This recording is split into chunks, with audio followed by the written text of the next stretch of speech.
하나님의 말씀을 보도록 합니다. 하나님의 말씀 고린도전서 15장입니다. 고린도전서 15장 12절부터 24절까지 보도록 합니다. 고린도전서 15장 12절부터 24절까지 찾았으면 우리 같이 보도록 합니다. 그리스도께서 죽은 자 가운데서 다시 살아나셨다 전파되었거늘 너희 중에서 어떤 이들은 어찌하여 죽은 자 가운데서 부활이 없다 하느냐. 만일 죽은 자의 부활이 없으면 그리스도도 다시 살지 못하였으리라. 그리스도께서 만일 다시 살지 못하셨으면 우리의 전파하는 것도 헛것이요 또 너희 믿음도 헛것이며 또 우리와 하나님의 거짓 증인으로 발견되리니 우리가 하나님의 그리스도를 다시 살리셨다고 증거하였음이라. 만일 죽은 자가 다시 사는 것이 없으면 하나님이 그리스도를 다시 살리시지 아니하셨으리라.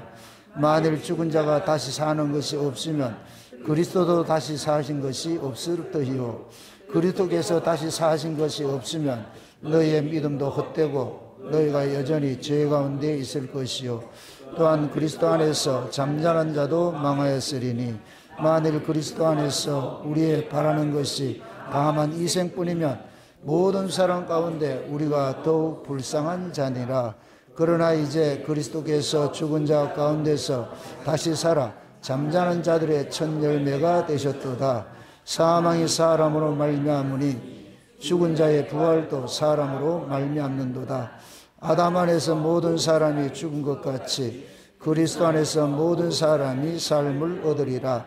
그러나 각각 자기 차례대로 되리니 먼저는 첫 열매인 그리스도요 다음은 그리스도 강림하실 때 그에게 붙은 자요 그 후에는 나중이니 제가 모든 정사와 모든 권세와 능력을 몰아시고 나라를 아버지 하나님께 바칠 때라. 아멘.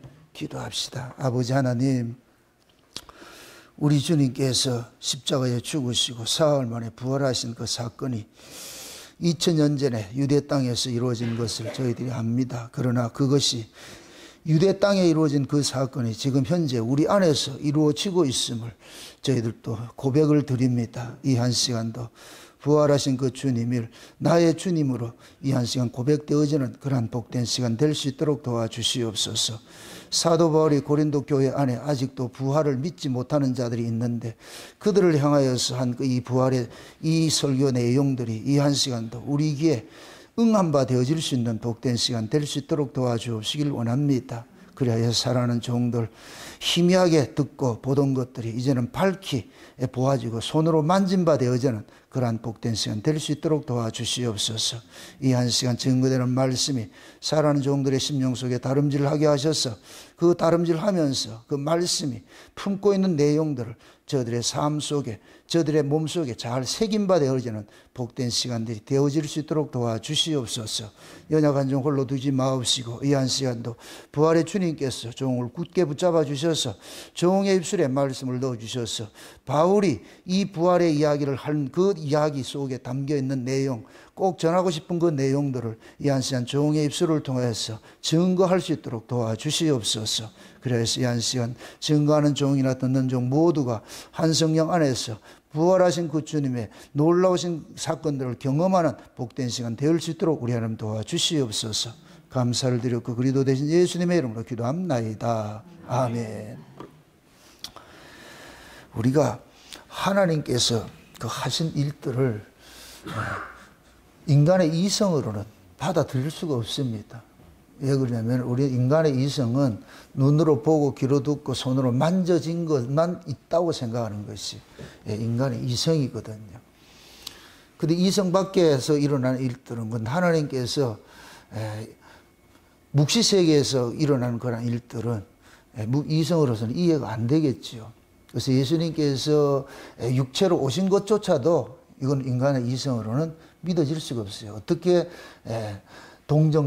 동정녀로부터 아이를 낳고 그분이 또 죽으셨다 부활했다 이런 것들은 역사 속에서 속한 사람들은 이해 불가해요.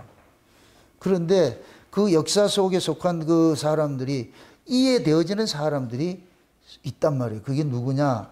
창세로부터 하나님께로 난 자들이잖아요.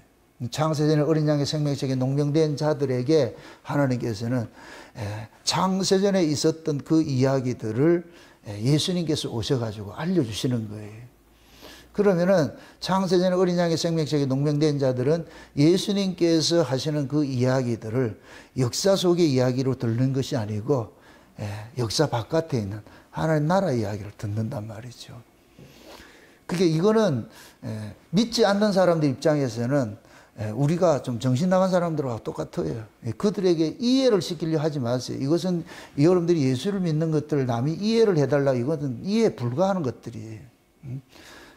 그래서 믿는 자들끼리 서로 공유하여서 서로가 서로에게 믿음의 분량만큼만 서로 공유하면서 서로 나누고. 그래서 어떻게 볼 것 같으면 예수를 믿는다는 얘기는 참 외로운 일들이에요. 왜?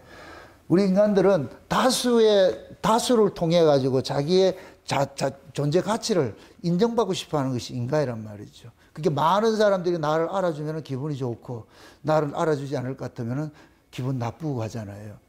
근데 우리가 예수를 믿는 것은 많은 사람들이 알아주는 일들이 아니란 말이에요. 그러니까 자연적으로 뭐 하냐면은 예수 믿는다는 이야기를 함부로 할 수도 없는 이야기고. 물론 그것이 이제 관념적으로 예수를 믿는 사람, 교회 다닌다 이럴 것 같으면은 우리는 흔히 그러잖아요. 교회 다니면 예수 믿는다 이렇게 생각하는데 아니거든요. 교회를 다니는 사람이 많아요. 근데 예수 믿는 사람들은 지극히 소수에 있어. 그래서 제가 교인은 스스로가 될 수가 있어요. 내가 교회 오면 교인 되는 거예요. 등록하면 그냥 교인이 되는 거예요. 그러나 성도는 내가 원한다고 해서 되어지는 것이 아니고 예수님으로부터 나아진 자라야 돼. 그럼 예수님께서는 아무나 그렇게 거듭나게 하느냐? 아무나가 아니고 창세전에 어린 양의 생명책에 농명된 자들만 거듭나게 하시는 일들을 하잖아요. 그래서 거듭난 사람들의 특징은 뭐냐? 성경 속의 이야기들을 이 세상 이야기로 듣는 것이 아니고 하나님 나라 이야기로 듣는다. 그게 그런 차이가 있는 거예요. 그러니까 교인들은 교회에 와가지고서 어떻게 하면 내가 이 세상에서 부귀영화를 누리고 세상의 이생의 삶에 내가 풍성한 삶을 살아갈까, 이렇게 해서 예수께 나오는 사람들이고, 이런 사람들은 다 예수님 앞에 나온 목적이 뭐냐? 자기 유익을 얻기 위해서 나오는 사람들이에요. 그러나 성도는, 하나님께로 난 사람들은 자기 유익을 위해서 나오는 사람이 아니에요.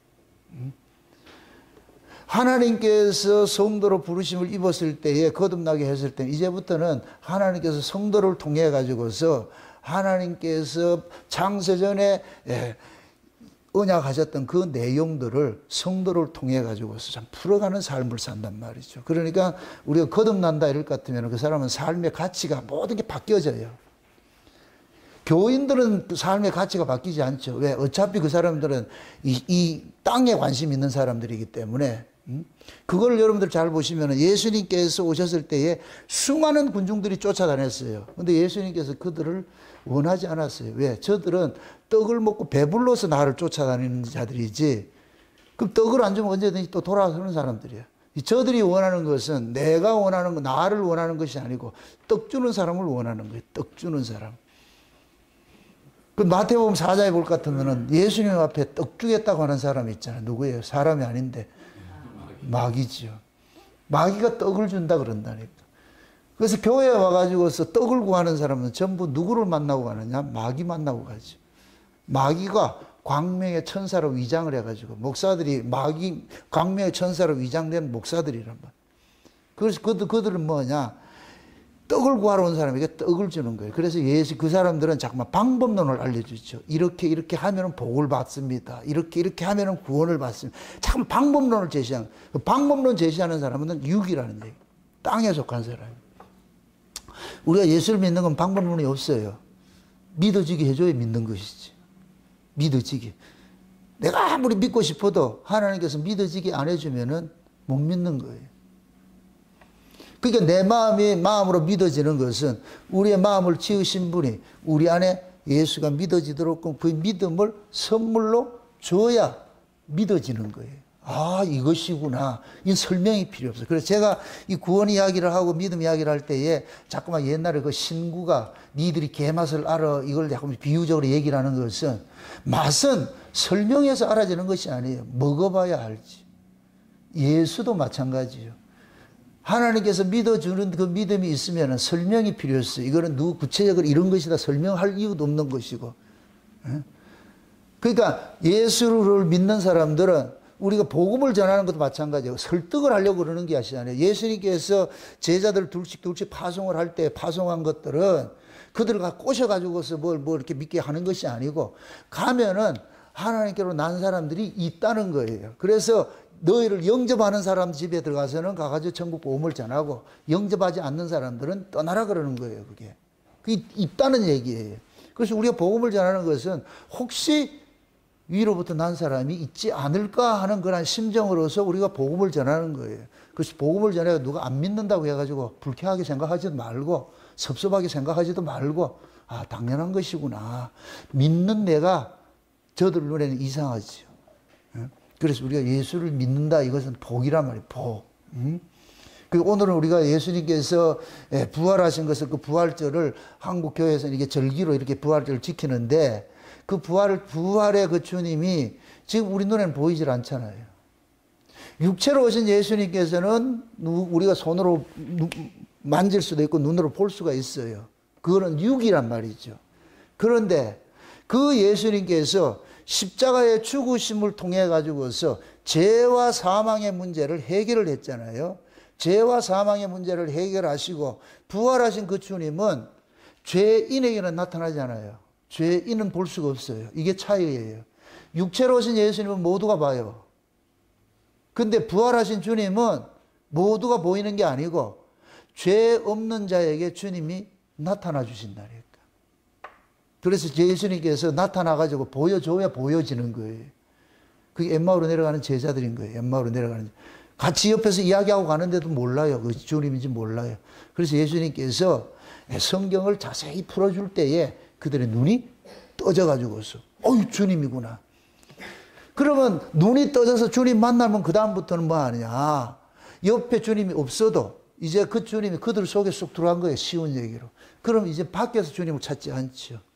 내 안에 와 계신 그 주님을 찾는. 그러니까 이렇게 생각하세요. 육체로 오신 예수님께서는 우리 속으로 들어올 수가 없어. 오고 싶어도 들어오지를 못해. 부활하신 예수님은 우리 속으로 들어온다니까. 그래서 성령으로 우리 가운데 오셨다 그러는 거예요. 그 부활하신 성령으로 우리 가운데 오신 그 예수님을 모시고 사는 사람은 예수님을 밖에서 찾지 않죠. 자기 안에서 경험하면서 하는 거예요. 경험하면서 하는 거예요. 사도 바울이 이 고린도 교회 안에 부활을 믿지 않는 자들이 많이 있어요. 어느 시대고 마찬가지예요. 뭐 다 믿는 자들이 아니에요. 응? 그러니까 고린도 교회 안에도 부활을 믿지 않는 자들이 있으니까 그들에게 부활이 무엇인지 그걸 지금 설명을 해주는 거예요. 자, 한번 보세요. 이 몇 절을 보냐면은 이 3절을 보세요. 3절을 보세요. 3절, 4절을 한번 보세요. 3절, 4절. 내가 받은 것을 먼저 너희에게 전하였노니 이는 성경대로 그리스도께서 우리 죄를 위하여 죽으시고 장사 지낸 바 되었다가 성경대로 사흘 만에 다시 살아나사. 지금 보세요. 바울은 자기가 지어낸 이야기가 아니고 뭐 한 것이다? 내가 뭐 했다? 받았다 그랬죠. 받았다. 받았다 이 얘기는 바울의 것이에요. 주신 분의 것이에요. 그럼 바울이 누구로부터 받았어요? 하나님으로부터 받았겠죠. 무슨 이야기로? 예수 그리스도의 죽음과 부활의 이야기를 하나님으로부터 받은 거예요. 성경대로. 여기서 그렇게 하는 거예요. 예수님께서 성경대로 오셨고 성경대로 죽으셨고 성경대로 부활하셨다는 거예요. 성경대로. 그럼 그 성경대로를 다른 말로 이렇게 좀 번역을 할 것 같으면은 약속대로, 언약대로, 요즘 언어로 할 것 같으면 프로그램대로. 예수님께서 죽으셨다 부활하는 것은 하나님의 약속된 것대로 이루어진 거예요. 그 하나님의 약속이 뭐와 같으냐? 프로그램과 같은 거예요. 프로그램과 같은 거예요. 우리가 창세전 언약을 이야기를 할 때에 하나님께서 창세전에 언약하신 그 내용대로 일을 해갔어요. 내용대로. 이걸 우리가 기계적으로 할 것 같으면 프로그래밍 된 대로 움직여지는 거예요. 요즘에 모든 기계들이 있잖아요. 안에 프로그램으로 내장된 것대로 움직이잖아요. 로봇 청소기를 하나 샀다. 그럼 로봇 청소기 속에는 프로그램이 내장이 되어 있어. 그럼 내장된 범위 안에서 걔가 움직인다니까. 하나님께서 이 역사 속에서 일을 하는 것도 모든 일을 다 할 수가 있어요. 그러나 모든 걸 다 하는 것이 아니고 약속된 것들을 그것대로 일을 하시는 거예요. 그게 예수님께서 약속된 걸 위해서 이 땅에 오신 거예요. 그래서 예수라는 이름을 가지고 오신 거예요. 예수라는 이름을. 항상 이렇게 생각하세요. 아버지로부터 어떤 사명을 받을 때는 그 사명을 이루는 그 이름이 있어, 이름이. 그 이름이 담고 있는 내용을 하시려고 오셨다니까. 그래서 하나님께서 태초에 말씀으로 계셨던 그 하나님을, 이게 우리가 아들 하나님이라고 그런단 말이에요. 그 아들을 역사 세계에 보낼 때는 예수라는 이름으로 보냈단 말이에요. 그럼 예수라는 이름이 뭐예요? 자기 백성을 저희 죄에서. 항상 여러분 기억하세요. 예수 이름은 누구 백성?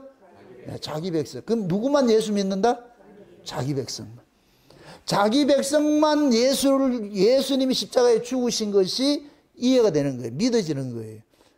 그럼 자기 백성이 이것이 믿어져야 예수님이 죽으시면 누구 죄 때문에 죽었어요? 자기 백성들의 죄를 때문에 죽었잖아요. 그럼 자기 백성들의 죄 때문에 죽었을 것 같으면은 예수님께서 보세요. 하나님은 죄인을 만나주질 않아요. 죄인은 하나님을 볼 수도 없어요. 만나주지도 않아요. 그게 에덴 동산 사건이에요.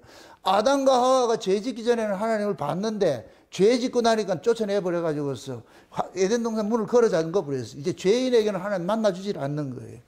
그럼 하나님을 만나려면은 죄 문제가 해결이 돼야 돼요. 죄 문제가 해결이 돼야 된다니까. 그래서 예수님께서 십자가에 죽으신 것은 자기 백성들의 죄 문제를 해결하게 죽으신 거예요. 그럼 자기 백성들에게 죄 문제가 해결이 될 것 같으면은 이제는 하나님을 만날 수 있는 길이 열린 거예요. 하나님을 만날 수 있는 길이 열린 거예요. 그러면은 예수님께서는, 부활하신 그 예수님께서는 누구만 만나주느냐? 예수님이 십자가에 죽으실 때 같이 죽임당한 자들만 만나주는 거예요. 그럼 예수님이 죽을 때 누구랑 죽었느냐? 창세전에 어린 양의 생명책에 농명된 자들을 위해 죽은 거예요. 이걸 오고 오는 세대 속에 창세전에 어린 양의 생명책에 농명된 자들이 있단 말이에요. 그들을 대신해서 예수님께 죽으신 거예요. 그럼 창세전에 어린 양의 생명책에 농명된 자들에게 이 사실을 고지를 해주는 거예요. 알려주신다니까. 내가 너 때문에 죽었어. 그러면 창세전에 어린 양의 생명책에 농명된 사람은, 아, 주님이 내 죄 때문에 죽으셨네? 그럼 예수님이 십자가에 죽으셨을 것 같아, 죽어서 내 죄가 사해졌을 것 같으면 이제부터는 나는 하나님을 만날 수 있는 존재가 되어버렸죠. 그 하나님 만날 수 있도록 예수님께서 길을 열어준 거예요. 길을 열어준 거예요. 그래서 예수님께서 부활하시고 나가지고서 십자가에 죽을 때 같이 죽었던 그들을 찾아가가지고서 보여주는 거예요. 보여주는 거예요. 왜? 그들만이 뭐가 있기 때문에. 죄가 사해졌기 때문에. 그러니까 부활하신 주님은 죄에 있는 사람은 절대로 만나지 못해. 볼 수도 없고. 그러니까 그들에게는 부활 이야기가 소설 이야기죠. 황당한 이야기죠. 그런데 자기 백성들에게는 부활 이야기가 황당한 이야기가 아니고 놀라운 축복의 이야기죠. 축복의 이야기. 그래서 우리가 부활을 이렇게 한다, 예수님의 그 부활을 이해를 한다는 얘기는, 그것이 믿어진다는 얘기는 엄청난 사건이에요. 엄청난 사건. 최고의 복이 뭐냐? 예수 믿어지는 거예요. 따라합시다. 최고의 복은 예수가 믿어지는 것이다. 내가 믿는 게 아니고 예수가 믿어지는 거예요. 내가 믿는 자들은 천국 가는 사람 없어요. 하나님이 믿어지게 해주는 자들이 천국까지, 내가 믿는 자들은 없다니까. 그런 사람들 못 믿는다니까. 받아주지 않아요. 마태복음 7장에 산상보원에 막 갈무리를 하면서 그날에 많은 사람이 주 앞에 와가지고 내가 주의 이름으로 귀신도 쫓아내고 주의 이름으로 선지자 노릇하고 했던 사람이죠. 이런 사람들이 지가 믿는 사람들이에요. 자기가 믿는 사람들이에요. 그리고 예수님께서 난 너희들 모르겠는데 내가 부르지 않았는데 너희들 그냥 와가지고 했잖아. 그걸 도적이고 강도라 그런다고. 그 여러분들의 신앙의 현주소를 잘 이렇게 확인을 하시라고. 내가 믿고 있는지 아니면 믿어지는지.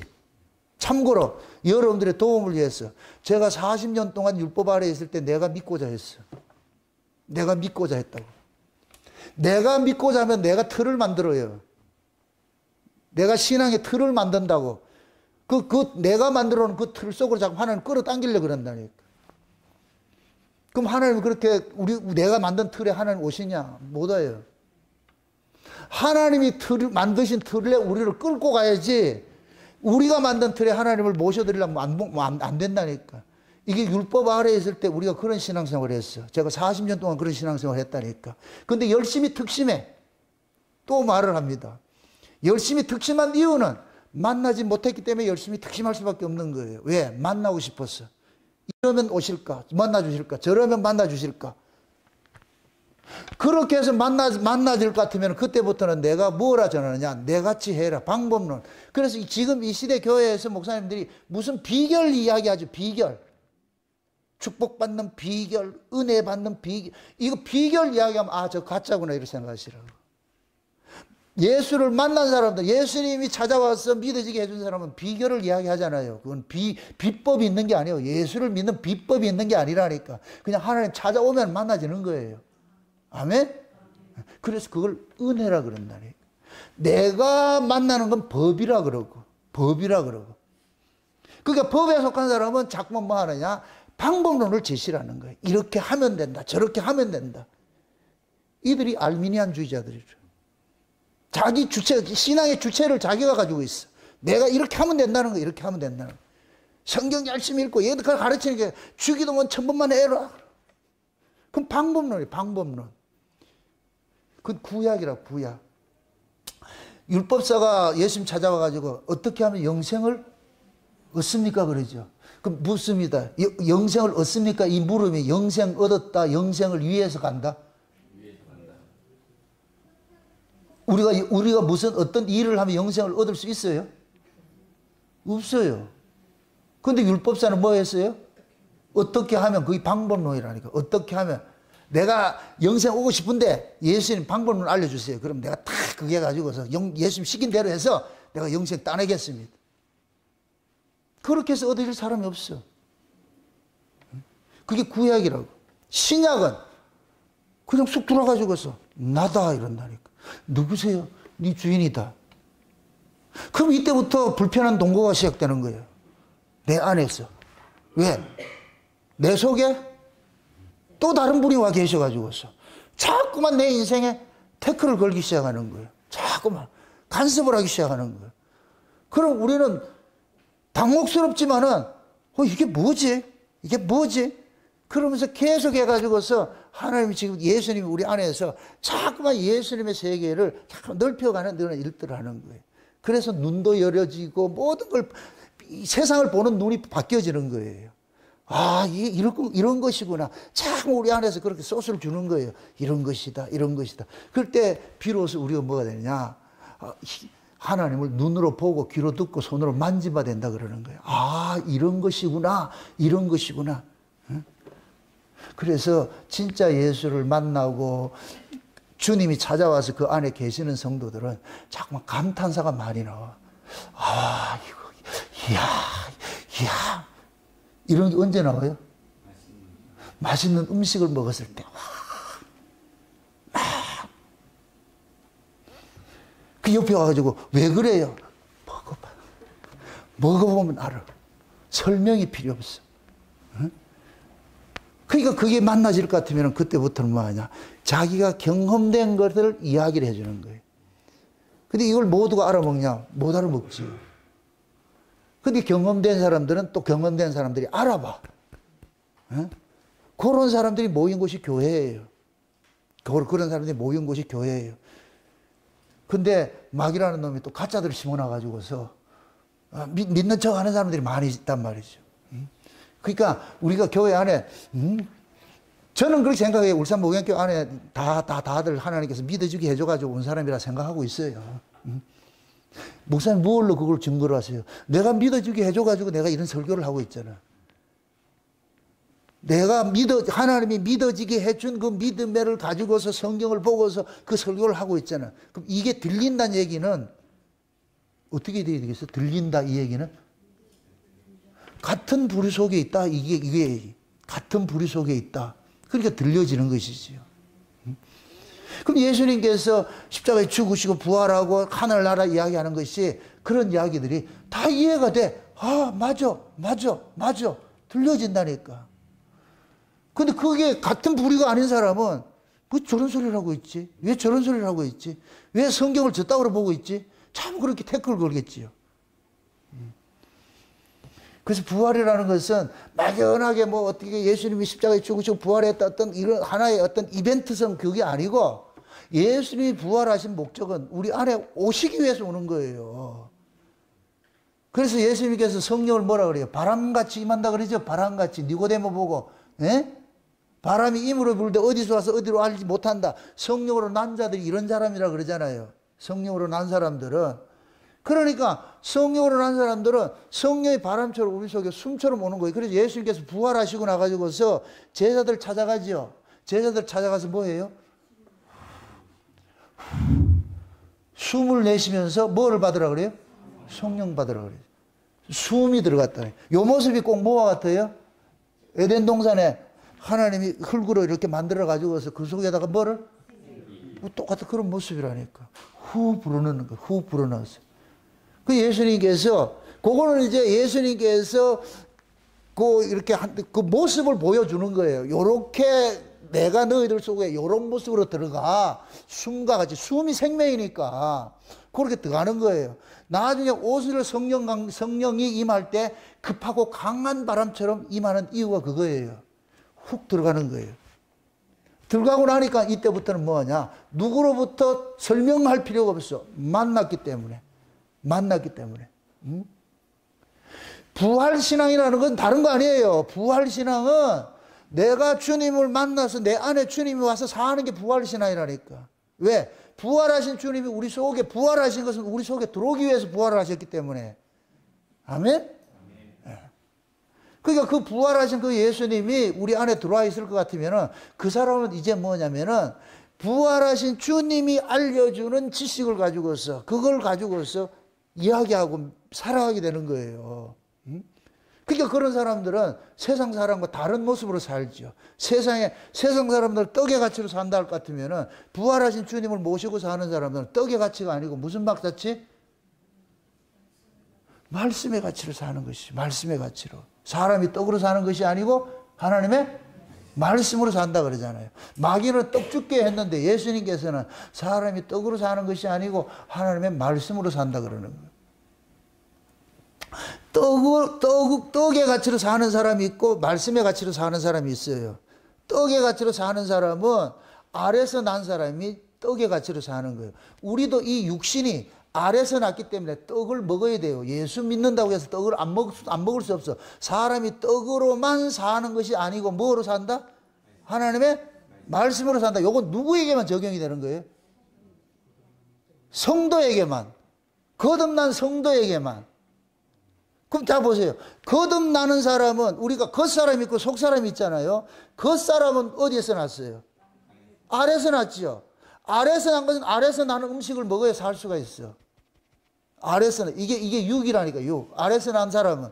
근데 속사람은 알에서 났어요? 위에서 났어요? 위로부터 났죠. 위로부터 난 사람은 양식이 뭐냐? 말씀이에요. 말씀. 이걸 우리가 영에 속한 사람이라고 그러고 알에서 난 사람은 육에 속한 사람이라고 그러잖아요. 그게 육에 속한 사람은 양식이 뭐냐? 떡이에요. 예수님께서 사람이 떡으로만 사는 것이 아니에요. 자, 요 얘기할 때 잘 보세요. 마귀가 와가지고 예수님을 시험을 할 때 전제가 있어요. 무엇이라 시험을 해요? 네가 만약 그거예요, 그거. 네가 만약 하나님의 아들이거든 그게 전제라니까. 그럼 하나님의 아들이 아닌 사람은 떡 달라 그러지. 떡으면 돼. 하나님의 아들은 떡의 가치로 사는 게 아니고 뭐를 먹는다? 말씀의 가치로 사는. 그 예수님 딱 해주는 거예요.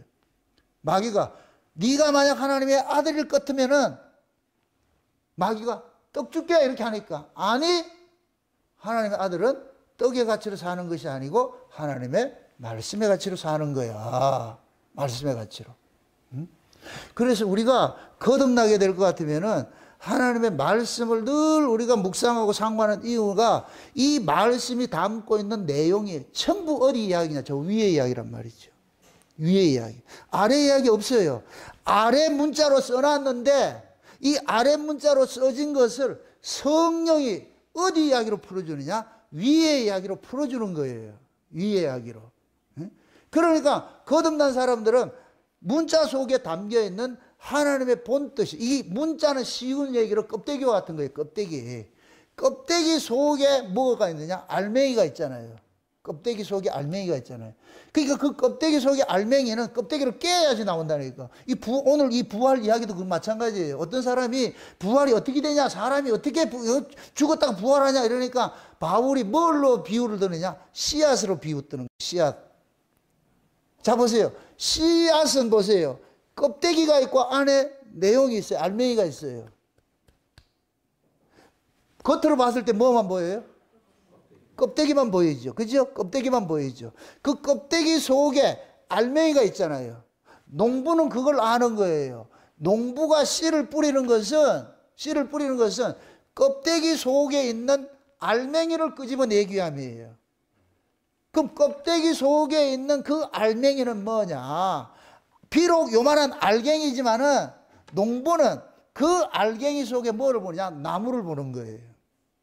우리가 벽씨를 뿌렸어요. 벽씨를 뿌렸을 것 같으면은 농부는 벽씨를 뿌렸을 때 뭐까지 생각해서 뿌리는 거예요? 그렇죠. 쌀이 추수되는 것까지 하는 거예요. 결국 뭐냐면 잘 보세요. 요 씨앗이 죽어가지고서 나무를 생산을 해서 나무가 또 뭐를 내느냐? 요 씨앗을 맺는 거예요. 씨앗을 맺는 거예요. 그러면은 농부는 그 나무, 그 씨앗 하나를 죽여가지고서 죽이는 것은 그 속에 있는 나무를 끄집어내서 열매를 얻기 위함이잖아요. 그러면 이 씨앗이 죽었어요? 부활했어요?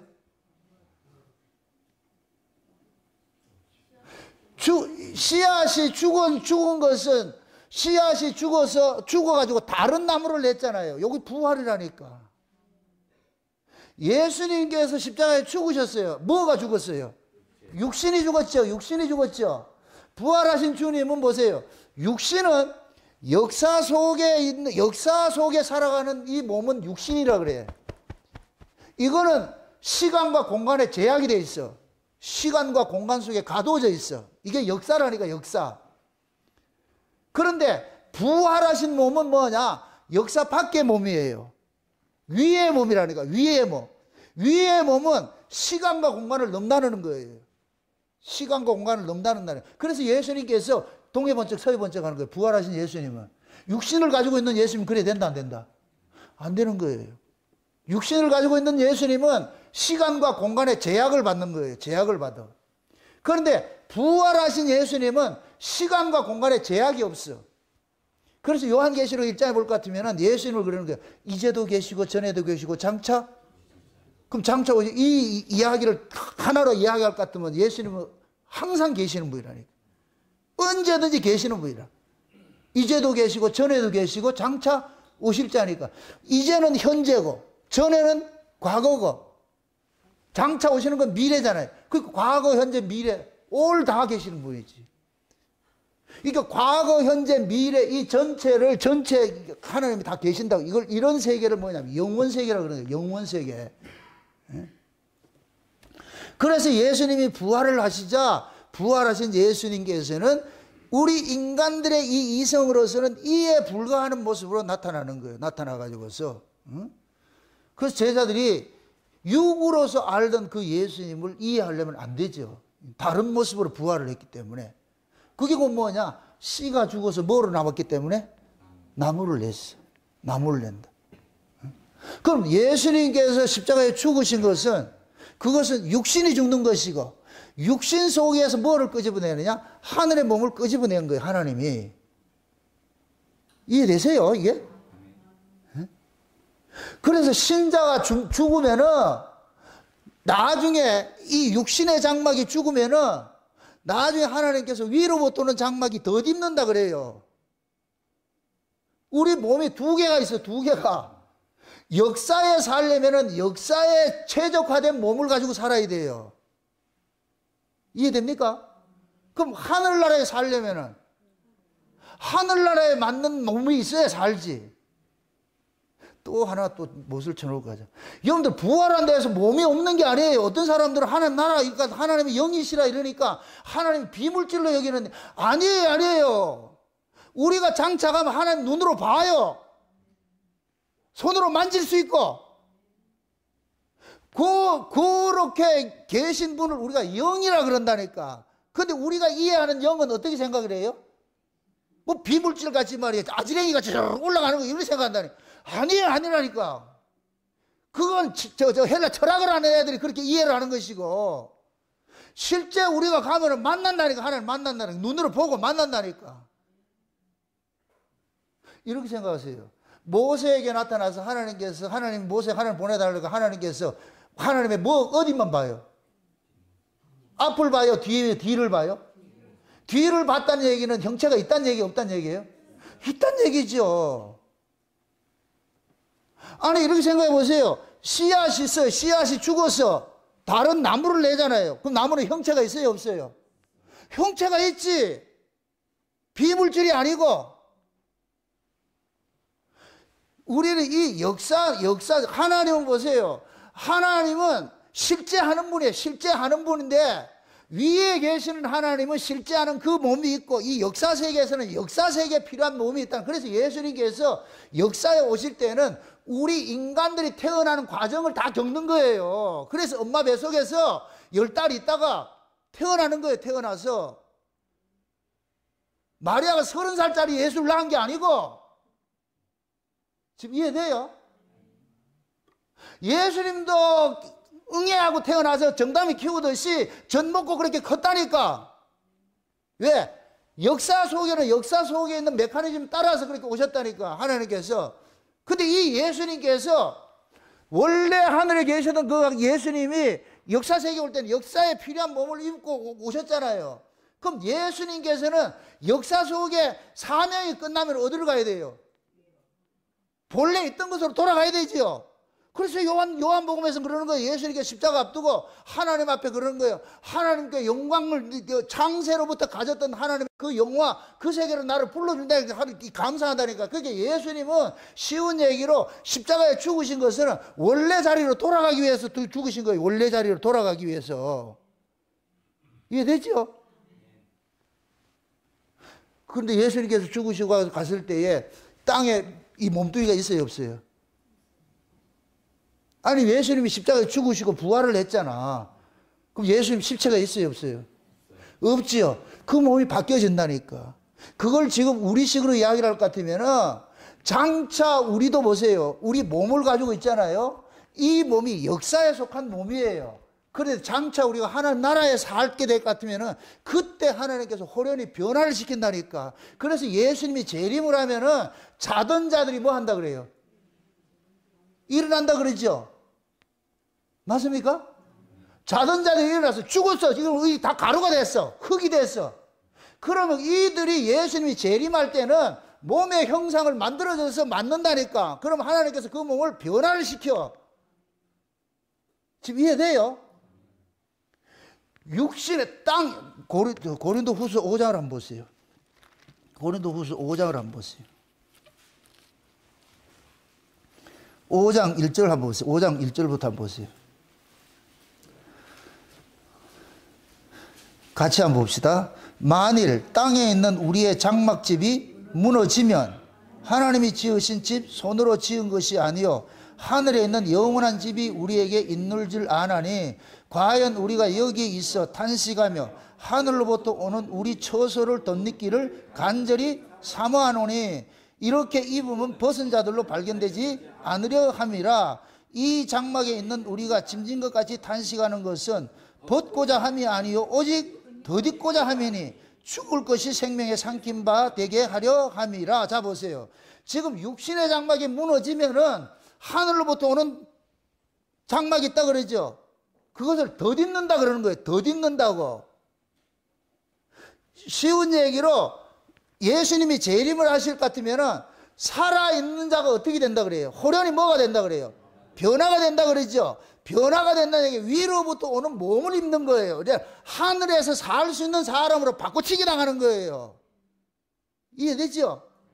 씨는 죽어서 뭐를 내냐? 나무를 낸다니까. 그럼 씨가 죽는 것은 역사적 몸과 같은 것이고, 나무를 내는 것은 하늘의 몸과 같은 것이에요. 이해되죠? 씨는 그냥 죽어 없어져. 그런데 그거 죽어가지고 나무가 생겼어. 나무가. 그래서 이 나무를 다른 말로 이건 하나님의 영생하는 그런 수완으로 치는 거예요. 그래서 천연왕국에서는 아이들이 되면 나무의 수완 같다 그러는 거예요. 나무의 수완 같다고. 이해되죠? 그러니까 우리가 죽음을 두려워하지 말아야 되는 이유가 뭐냐? 예수님께서 땅의 몸을 벗어버리고 위로부터 오는 몸을 주기 위해 가지고서 우리의 죽음의 과정을 두는 거예요. 그럼 우리가 지금 그러는 거예요. 땅의 장막이 무너졌어. 이게 우리가 육신이 죽는 거예요. 그러면은 하늘의 장막을 뭐 한다? 덧입는다 그러잖아. 덧입는다고. 옷 입듯이 입혀지는 거. 그럼 이제 우리가 어디가 살아야 되느냐? 하나님과 같이 살아야 될 거 아니에요. 맞습니까? 우리가 하나님 형상대로 지음을 받았잖아요. 그럴 것 같으면 하나님 몸이 있을까요? 없을까요? 있어요. 몸이 없고 하나님은 그냥 음성만 이렇게 한다고 생각해요? 하나니까. 예수님을 보시라고. 예수님이 부활을 했어. 몸이 있었어요? 없었어요? 똑같은 거예요. 똑같은 거. 그게 하나님의 모습이라니까. 하나님 나라 가면은 우리도 그런 몸 주겠다 그러잖아요. 여러분들 또 잘 여기 보세요. 역사 속에 있는 이 몸은 시간과 공간의 제약을 받는다 그랬어요. 시간과 공간의 제약을 받는다 그랬어요. 역사 밖에 있는 이 몸, 이건 부활의 몸은 뭐냐? 시간과 공간을 제약받지 않는 그 몸이라 그랬어요. 우리가 들어보세요. 우리가 역사에 살다가 예수님께서 재림을 하실 것 같으면 역사 밖으로 우리가 나가잖아요. 그럼 역사 밖으로 나갈 때는 역사 밖에서 살 수 있는 몸을 입고야 가지. 그래서 예수님께서 우리 몸을 바꿔주기 위해서 오셨다니까. 그걸 샘플로 예수님이 보여주신 거예요. 그래서 고린도전서에서 그러는 거예요. 예수님이 부활의 뭐다? 첫 열매라 그러잖아. 왜? 첫이란 얘기의 뜻이 뭐예요? 둘째, 셋째가 있다 그러잖아요. 그래서 신자는 죽는다 하지 않는다니까. 깨어날 때는 다른 몸 입고 나와. 독수리 오행자 같이 그냥 멀쩡한 아들인데 뭐가 털털 할 것 같으면 갑옷 같은 거 입어가지고서 막 이거 하듯이. 그게 부활이라니까, 부활. 지금은 이게 부활을 너무 개념화 시켜가지고서 이게 뭐냐면 그냥 이 부활이라는 것을 하나 개념화 시켜가지고 철학적인 사고로 가지고 얘기를 하니까 전하는 지도 모르고 듣는 사람도 몰라. 그냥 부활이 있대. 그거 아니라니까. 이 부활 프로그램을 쉽게 설명을 할게요. 아이가 엄마 뱃속에 있다가 태어나는 게 부활과 같은 거예요. 부활과 같은 거. 아이가 엄마 뱃속에서 태어날 때 나올 때는 애가 죽는 거예요. 죽는 거. 죽음의 고비를 지나서 나오는 것이라니까. 그게 엄마 뱃속에서 나올 것 같으면 나온 세상에 살 수 있는 몸이 그게 돼야 되잖아요. 예수님께서 십자가에 죽으시고 부활한 이 사건들을 예수님이 우리에게 보여주는 거예요. 그래서 제자들 찾아가가지고 나 살았다니까. 예수님께서 부활하시고 가가지고서 제자들 찾아가가지고서 조밥 먹였잖아요. 그죠? 잘 한번 보세요. 베드로가 예수님 알아봐요? 못 알아봐요? 못 알아보지요? 그 예수님을 누가 알려줘요? 사도 요한이 알려주죠. 그죠? 거기 차이가 있는 거예요. 사도 요한은, 자 보세요. 사도 요한은 예수님과 합궁한 사람과 같은 거예요. 예수님의 품에 안겼다 이 얘기는, 그래서 예수님은 사도 요한을 그냥 요한이라 하지 않고 항상 사랑하는 제자, 이래 사랑하는 제자. 베드로 보고는 그렇게 안 한다니까. 쉬운 얘기로 예수님께서 그러는 거예요. 요한은 내하고 하룻밤 잤어. 요한은 내하고 합궁됐어. 하나 됐어. 그게 요한은 예수님 알아보지. 근데 베드로는 몰라. 그래서 요한이 알려주는 거예요. 주님이시다니까. 그때 눈이 떠져가지고 주님인 줄 알고. 거기에 오순절 성령이 임하고 날 것 같은 베드로도 요한처럼 똑같은 것을 가지고 있는 거예요. 그때는 사도 요한이 안 알려줘도 베드로는 부활 성령이 임하고 나가지고서 믿는 거예요. 그게 믿어지는 거예요. 그러니까 예수님께서 십자가에 죽으시고 부활한 이 사건들은 예수와 함께 죽고 살아난 자만이 이해가 되고 믿어지는 것들이에요. 믿어진다니까. 그래서 예수님께서 십자가에 죽으시고 부활한 이 세계는, 부활의 세계는 역사밖이라고 그랬어요. 역사밖. 그게 부활한 사람, 부활한 그 생명은 죽음이 가둬요, 못 가둬요? 못 가두지. 이제는 왜? 부활하신 분은 죄와 상관이 없는 분이잖아. 보세요. 사망은 누구만 가둬요? 죄인만 가둔다니까. 죄인만. 자 보세요. 하나님께서 역사를 운행한 것은, 아까 내가 프로그램이라고 해서 프로그램, 법칙이라면 법칙.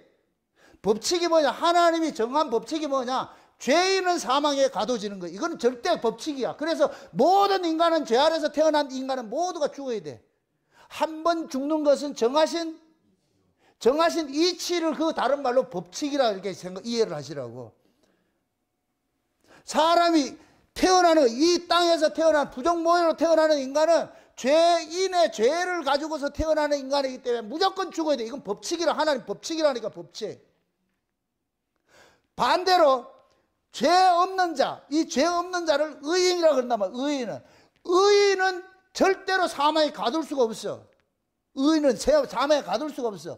예수님께서 십자가에 죽으시는 것은 죄에 대해서 죽는 거잖아요. 우리의 죄에 대해서 죽는 거잖아요. 그러면 죽음으로써 죄 문제가 해결이 되어버렸어. 그죠? 그 다음에 부활하신 그 주님은 죽음이 가둔다, 못 가둔다? 못 가두는 거예요. 예수님께서 십자가에 지시고서 그 무덤 속에 있던 구약의 이스라엘을 다 끄집어내잖아요. 들어가가지고서. 그러면 그 예수님이 부활할 때에 같이 살아난 자들이 있잖아요. 살아난 자들. 요 같이 살아난 자들은 죄인이에요, 의인이에요? 의인이지. 이 또 죽어요, 안 죽어요?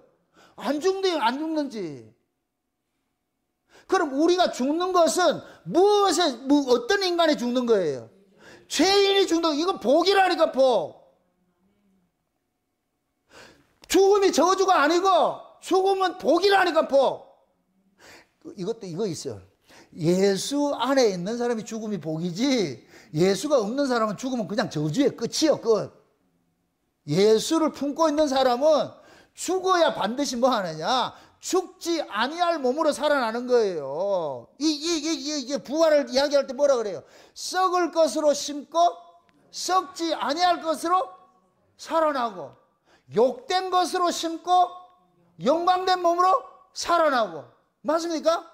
역사의 몸을 심어서 묵시의 몸으로 살아나는 거예요. 묵시에 사는 그 몸으로.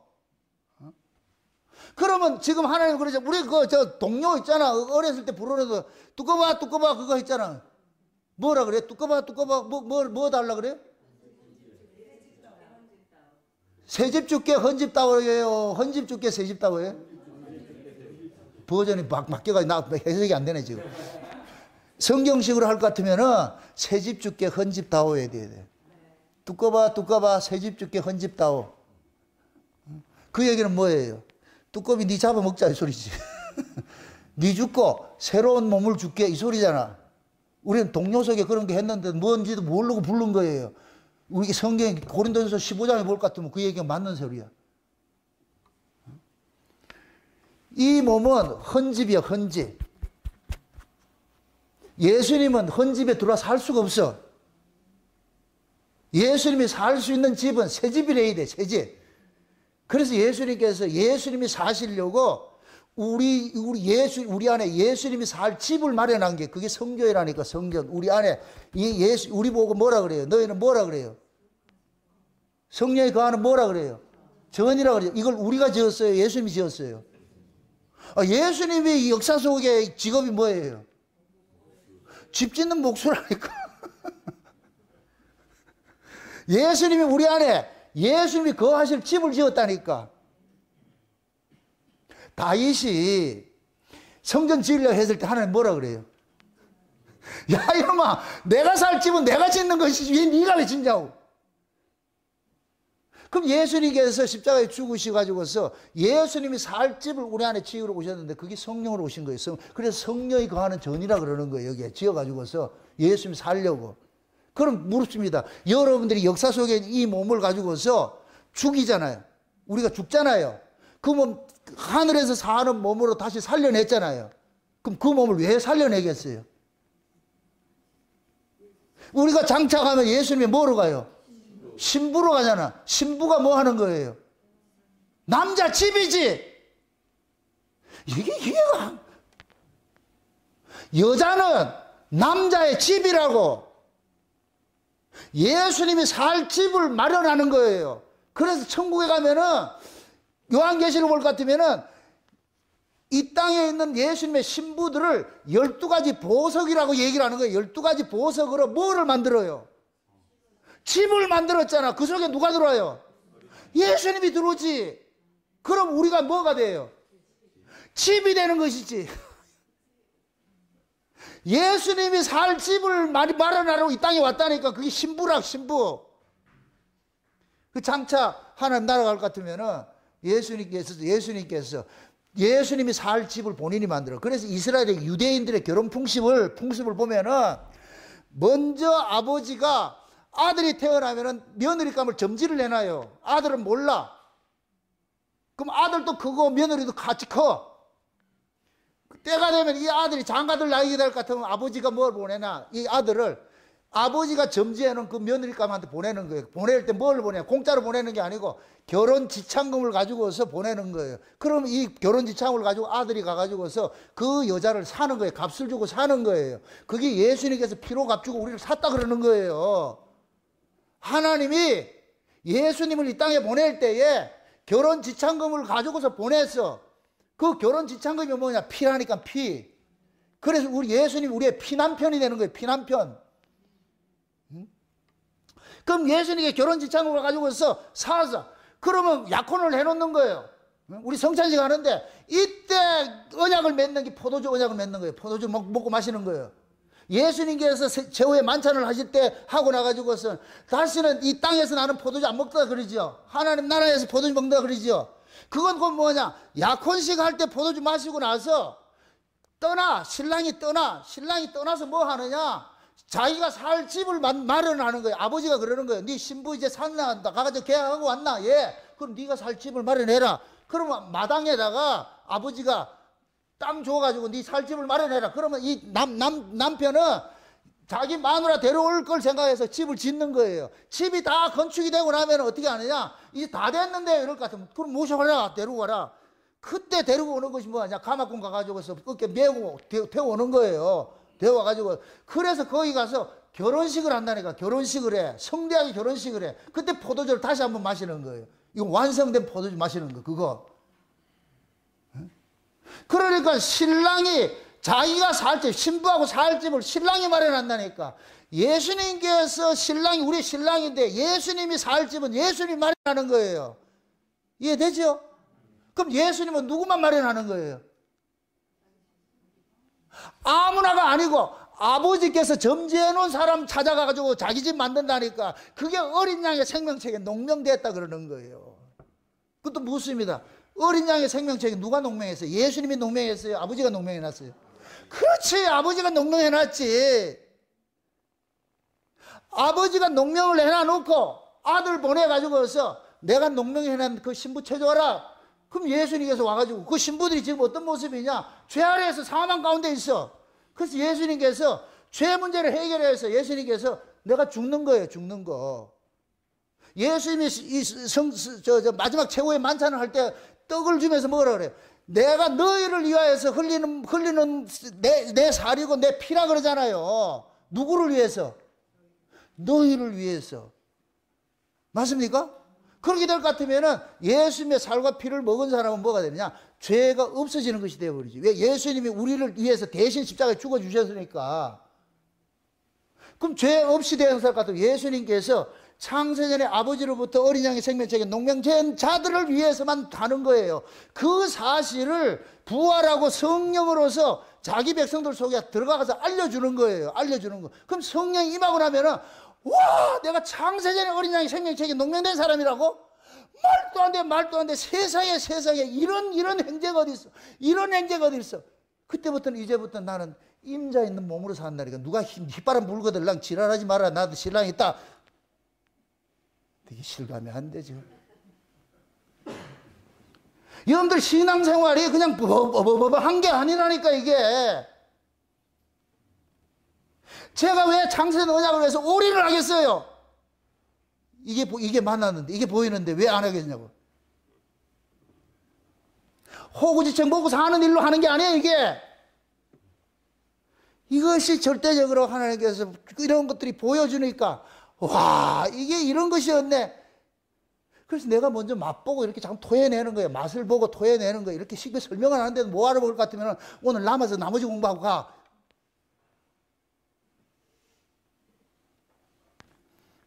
나머지 공부한다는 얘기는 남아있는 사람은 제대로 들었다는 뜻이지 안 들었다는 얘기예요. 남아있기만 남아있어라.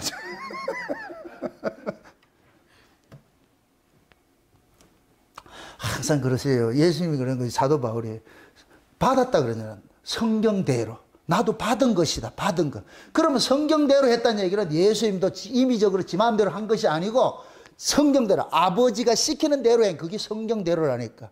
프로그램대로 우리식으로 할 것 같으면 창세전 언약대로. 그 창세전 언약을 내가 뭐라 그런다? 시나리오라 그러는 거야. 시나리오와 같다고. 드라마를 찍는데 지 마음대로 찍는 게 아니고 시나리오대로 찍는다니까. 아멘? 그 시나리오대로 말도 잘 안 되네. 시나리오대로 이렇게 딱 우리 인생도 마찬가지예요. 시나리오대로 흘러가게 돼 있어. 우리 만남은 우연이 아니고 창세전부터 계획된 만남이에요. 여러분들이 만나는 거 여러분 스스로 결정했어요? 아니라니까. 천만의 말씀이에요. 천만의 말씀. 다 때가 되면 하나님께서 이렇게 만나게 하고 저렇게 만나게 하고 그렇게 해서 만나게 해주는 거예요. 만나게 해주고. 그거는 만난 사람 알아. 아, 이게 그냥 우연히 일어난 일이 아니구나. 하나님의 계획된 것들 속에 있어서 만나게 하는 거예요. 그래서 예수를 품고 있는 사람에게 예수를 품은 사람이 디디디디디 서로 끌어당기는 거예요. 이렇게 만남을 갖게 하는 거예요. 만남을 갖게. 그래가지고 우리 만남은 누구 안에서 만납니다? 예수 안에서 만나. 그래서 나도 예수를 꺼내놓고 니도 예수를 꺼내놓고 다 예수를 꺼내놓고 그 예수 이야기로서 하나로서 세워가는 이것이 교회라고. 교회. 아멘? 그럼 그 예수를 만나는 것은 내가 쫓아가서 만났어요? 주님이 찾아와서 만나준 거예요? 주님이 찾아와서 만나준 거지요? 그죠? 그러니까 우리가 구원을 위해 가지고서 내 쪽에서 할 거는 아무것도 없다니까. 0% 우리가 할 수 있는 건 아무것도 없어. 그냥 그분이 다 알아서 하신다니까. 찾는 것도. 그래서 우리가 구원을 일컬어서 잃은 양 찾는 거라 그러잖아. 잃은 양. 우리는 잃어버렸던 사람들인데 정한 때가 돼가지고 하나님께서 예수님을 보내가지고 잃어버려진 네 신부들 찾아와라. 예수님께서 하나라도 잃어버리지 않고 벽돌로 집을 지었는데 벽돌 한 개가 비었어. 이러면 왕궁 된다 안 된다? 안 되겠죠. 그러면 이게 한 알갱이라도 버려두지 않고 다 찾는 거예요. 그게 드라크마 비유예요. 드라크마. 반드시 찾아야 돼. 언제까지? 찾을 때까지. 역사가 지금 진행된다는 얘기는 아직까지 찾아야 될 신부들이 남아있기 때문에 그러는 거예요. 다 찾아지면 이제는 볼장 없는 거예요. 그럼 이 땅 멸해버리고 신부들 몽땅 데리고 와가지고서 그 벽돌에 빈칸을 탁 채워가지고 이제 됐구나. 이제 됐구나. 그럼 그 안에서 뭐 하냐? 잔치 벌리는 거예요. 잔치 벌리는 거. 옆에 사람 보세요. 벽돌같이 생겼는가? 보석이라니까. 보석. 보석은 빛을 받으면 반짝이는 게 보석이에요. 그게 보석이라고. 예수라는 빛을 받으면 우리도 그 예수의 빛을 반사시켜서 토해내는 거예요. 그게 보석이라고. 보석. 그럼 여러분들이 진짜 예수님의 신불 같으면 여러분 입에서 누구 자랑이 나와야 돼요? 그렇죠. 예수 자랑 나오고. 그 여러분들이 만난 걸 자랑해야지. 만난 걸 자랑. 나 만났어. 그럼 만난 사람은 만난 걸 자랑할 수밖에 없지. 그래서 예수를 만난 사람, 그 속에 예수를 품은 사람은 쿡 찔러면 예수 이야기가 나오고, 예수를 품지 않는 거는 찔러봐야 안 나온다니까. 다른 이야기 나오지. 그게 우리가 예수를 믿는 믿음이에요. 믿음. 다시 말합니다. 부활하신 예수님은, 예수님의 그 부활은 우리하고 같이 살기 위해서 오신 거예요. 아멘? 그래서 예수님께서 당신께서 사는 집을 마련하려고 십자가에 죽어가지고, 죽을 때 나도 같이 죽어버리고, 이제 예수님, 나는 이제 이 죄인으로 있을 때는 아무리 예수님을 모시고 싶어도 못 모시는데, 예수님께서 죄 없는 몸으로 우리를 만들어버렸어. 죽을 때 내가 예수님과 함께 죽고, 예수님이 부활할 때 내가 살아나 버렸어. 이제는 이게 무슨 몸이냐? 죄 없는 몸이 돼. 그럼 죄 없는 몸이 돼야 예수님이 오셔가지고 살 수 있는 거예요. 여기가 살 수 있는 거예요. 그 지금 현재 우리는 이 속에서 예수님께서 성령으로 우리 안에서 와서 살고 있는, 그래서 성령을 뭐 하냐? 보증이라 그러는 거예요. 부활의 보증이라 그러는 거예요. 보증. 그럼 성령 받은 사람은 나중에 죽어도 다시 산다, 안 산다? 사는 게 있죠. 맞습니까? 그래서 예수님 재림할 때에 천사장의 나팔 소리 들리죠? 잘 또 생각하세요. 나팔 소리는 죽은 놈이 들어요? 자는 놈이 들어요? 나팔 소리는 죽은 놈은 듣는 게 아니라니까. 자는 사람이 깨우려고 나팔 부는 거예요. 나팔, 기상 나팔 부르듯이. 그럼 나팔 소리 듣고 일어나는 거예요. 아이고 깨우러 오는구나. 그럼 그 나팔 소리 듣고서 뭐 하냐? 주님한테 그러는 거예요. 여기 있어요. 그럼 주님께서 아이고 고생했다. 그래가지고서 고이 모셔가지고서 하늘 날아가가지고서 전부 벽돌처럼 이렇게 보석처럼 해가지고 귀하게 해가지고서 모두가 모이면은 하나도 빠지지 않고 모두가 다 모이면은 우리 신랑이 그 안으로 쑥 들어올 것 같으면은 여기에는 뭐냐? 개인 투기, 질투 이런 거 없어. 모두가 공유를 하는 거예요. 공유. 신랑 하나를 두고 공유를 하는 거예요. 그래서 천국에는 일부 닫혀져요. 쉬운 얘기로 예수님이 혼자 일부고 우리는 모든 성도들은 뭐이다? 닫혀. 그 닫혀가 시기가 있으면 된다, 안 된다? 안 되죠. 전부 서로가 귀한 거예요. 세상에. 무엇 때문에? 신랑이 100% 만족해 주기 때문에.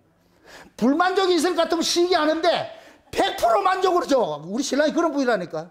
100% 만족을 주기 때문에 조금 더 시기 질투할 거 없어. 그래서 서로 풍족해가지고서 우리 신랑 최고야! 그러니까 이게 천국이라니, 천국. 이거 부럽지요? 빨리 가고 싶죠? 좀 기다리세요. 그런 세계를 하나님께서 맛보여주는 거예요. 그래서 이게 참 놀라운 사건이가 그게 부활 소식에 담겨 있는 거예요. 부활 소식에. 응? 그러잖아요. 만일 죽었던 사람이 부활하는 것이 없었으면 예수님도 못 살아났다 그러잖아요. 예수님도 죽었다고 다시 사는 부활 프로그램에 의해서 살아난 거예요. 왜? 예수님도 육체로 이 땅에 오는 순간 그 프로그램이 적용이 돼야 되니까. 그럼 예수님이 첫 열매로 보여주셨어. 그럼 이제는 우리는 거기에 붙은 둘째 열매, 셋째 열매 될 게 아니에요. 그러면 자동적으로 우리도 부활되는 거예요. 그러니까 염려하지 마시라고. 예수 믿다 죽는다 두려워하지 마시라고. 그래서 우리가 예수를 믿는 사람이 환난과 이런 거 다 이겨내는 거예요. 부디 이 소망 가지고 앞으로 오늘 그냥 우리가 부활신앙 이게 퍼포먼스로만 한 게 아니고 실제 여러분들이 부활을 여러분 속에 모시고서 부활하신 주님 내 안에 와 계시구나. 그럴 것 같으면 이젠 죽어도 다시 산다. 죽는 게 아니고 잠잔다. 이렇게 생각을 하시고 죽음의 그 세력들 거기에서 여러분들이 이겨내며 당당하게 여러분 살아가시기를 주의 여러분 축원드립니다. 기도합시다. 아버지 하나님 감사합니다. 죽으셨다고 살아난 것이 확실한 실제 사건인데 우리는 그 실제 사건을 그동안에 우리는 관념을 하면 이렇게 알고 지나갔습니다. 오늘 이 시간 이후로 이제는 그 관념이 아니고 실제 사건으로 내 안에서 자리 잡아서 부활의 그런 노래를 부를 수 있는 저들 될 수 있도록 도와주시옵소서. 이후에 이제 우리가 성찬식을 할 때에 예수님의 살과 피를 그 먹고 마시는 이런 것들이 그냥 퍼포먼스가 아니고 실제와 같은 그런 경험들이 일어날 수 있는 저들 될 수 있도록 도와주시옵소서. 감사를 드리고 예수님의 이름으로 기도합나이다. 아멘.